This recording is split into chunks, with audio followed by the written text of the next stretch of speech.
जब आए तो बहुत उम्मीदें थी कि सर 2 बीटीसी कर लेंगे, तो टीचर वैकेंसी वगैरह आएगी तो हम कुछ बन जाएँगे, टीचर बन जाएँगे सर, फिर उसके बाद हम पापा की स्थिति या घर की स्थितियाँ सँभाल सकेंगे।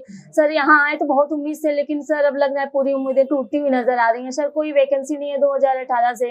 एक किसान पिता जो अपनी बड़ी बेटी को उसकी काबिलियत देखकर, पढ़ने और पढ़ाने की रुचि देखकर प्रयागराज शहर भेज देते हैं, सिर्फ इस उम्मीद के साथ कि आज नहीं तो कल मेरी काबिल बेटी सरकारी नौकरी लेकर वापस लौटेगी, सरकारी स्कूल में शिक्षक बनकर लौटेगी।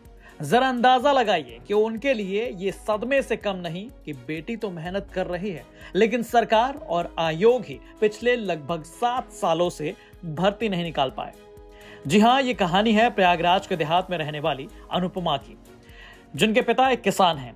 बड़ी मशक्कत के बाद उन्होंने तय किया था कि अनुपमा को शहर भेजना है पढ़ाई के लिए, लेकिन अब वो आगे भविष्य के लिए चिंतित हैं, क्योंकि यूपी शिक्षा सेवा चयन आयोग और सरकार पिछले लगभग 7 सालों से नए शिक्षक भर्ती नहीं निकाल पाए।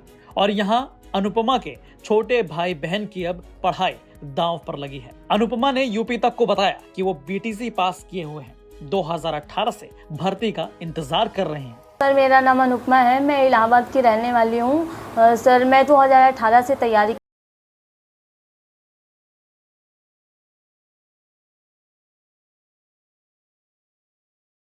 ये सर यहाँ भेजे हैं। जब आए तो बहुत उम्मीदें थी कि सर 2 बीटीसी कर लेंगे तो टीचर वैकेंसी वगैरह आएगी तो हम कुछ बन जाएंगे, टीचर बन जाएंगे सर, फिर उसके बाद हम पापा की स्थिति या घर की स्थितियाँ संभाल सकेंगे। सर यहाँ आए तो बहुत उम्मीद से, लेकिन सर अब लग रहा है पूरी उम्मीदें टूटती हुई नज़र आ रही हैं। सर कोई वैकेंसी नहीं है 2018 से।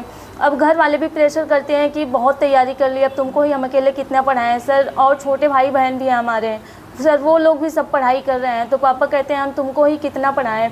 तो सर ये लास्ट चांस मुझे दिए हैं पापा कि 1 साल तुमको पढ़ना है, फिर नहीं उसके बाद घर आ जाओ, शादी विवाह कर देते हैं। सर बहुत ज़्यादा प्रेशर रहता है पढ़ाई का, और इन सब के बीच में सर पढ़ाई भी नहीं हो पाती है। सर ऐसा भी नहीं है बहुत ज़्यादा पैसे घर से आते हैं, बहुत ज़्यादा नहीं आते हैं, 6-7 हज़ार आए हैं सर, उसमें से 4,000 4,500 हम किराया दे दिए सर। फिर उतने ही पैसे में सर हमको मैनेज करना होता पूरा 1 महीने। पापा की मैं वो आखिरी उम्मीद हूँ सर।